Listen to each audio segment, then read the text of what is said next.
Hey, what's up, y'all? Clay Westfall, the Bushwhacker Bait Company, and I am checking in with you for a Lake Belton fishing report for yesterday, the 3rd of July.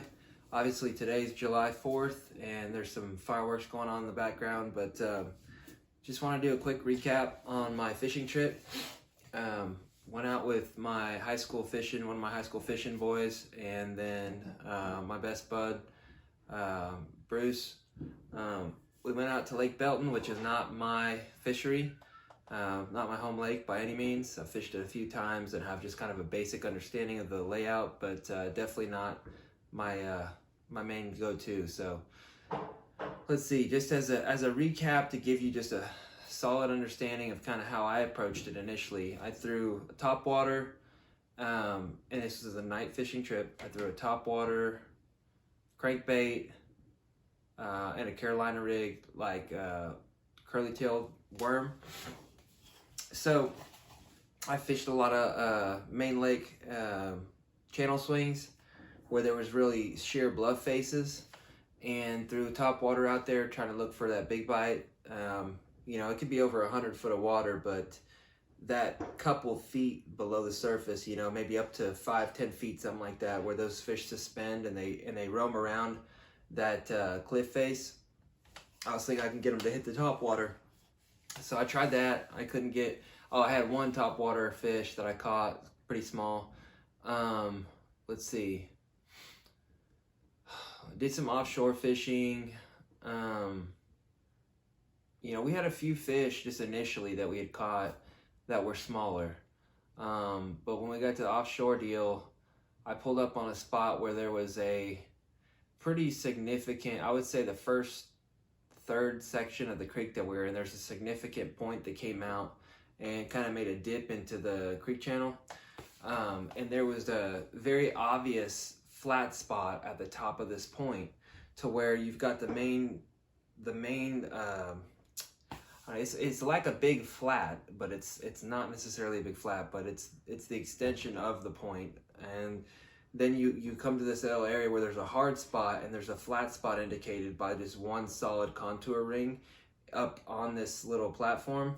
And that one contour ring is like the table that they're feeding on. So they had that, and there was brush scattered around, and then there was the actual dip into the creek channel where it made a hard drop, and there was a lot of rock on the bottom that you could really feel. That hard spot, the high spot, was a hard spot. Which is generally the case because the high spot is where the current's ripping over, the natural current present in the lake. And over time it erodes, it exposes the hard earth underneath. So we had that. I caught one keeper off that area that was pretty decent.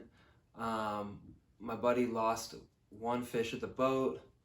My high school boy. We got a few different bites, but there was definitely like a school of maybe a school of like gizzard shad. They look like maybe there's some whites and stuff by the way that they were stacked up.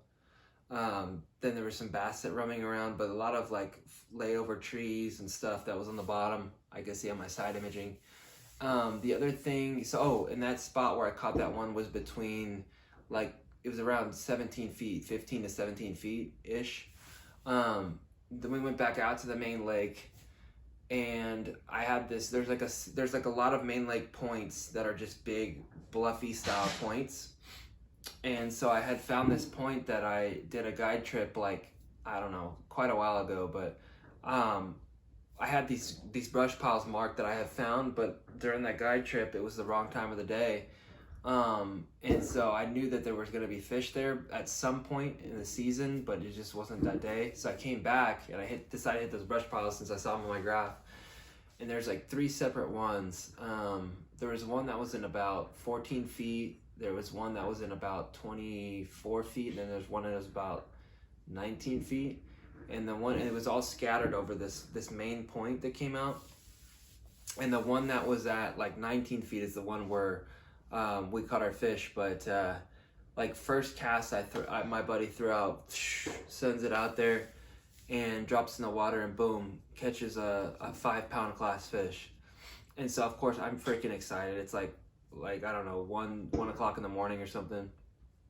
I'm like screaming. I almost threw him into the water, you know, because I get so excited always, no matter what. But it was just such a good learning, you know, a good takeaway for me was that identifying that first bite, you know, that I had, or the first couple fish that we had come into on that first spot, or that first third of the creek type deal, that one area with the high spot and everything.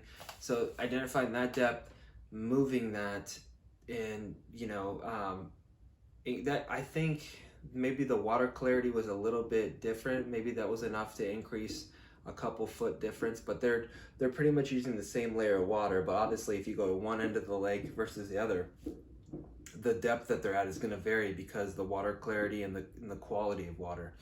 So I would say that they were maybe 2-3 foot deeper on the main lake spot. So that was pretty neat. Like I just use that as a general gauge. Is like I try to find that selected layer of water and replicate it, and then just kind of pay attention, like I said, to the water clarity. But he caught that fish on a Tokyo rig. It's kind of a pretty new, popular, hot rig that they're using right now. But it's like a Texas, I guess, and there's like a weight that trails with a little stick on it, and it's kind of it's almost like a fixed, almost like a fixed mini drop shot, if that makes sense.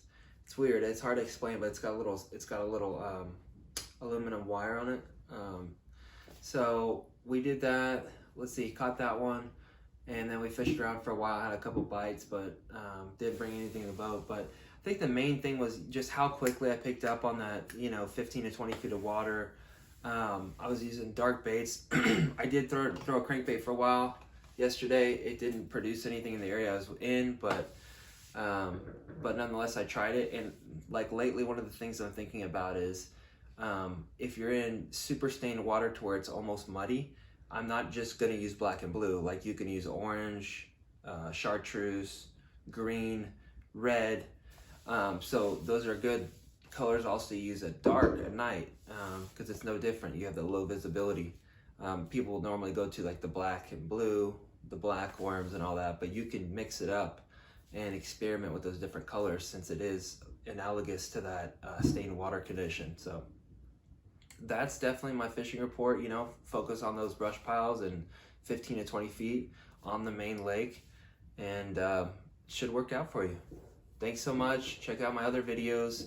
Like I said, I'm a fishing guide with about 10 years of experience. I coach high school fishing in Central Texas, and just have a lot of good info I'm excited to share with my viewers. Thank you so much.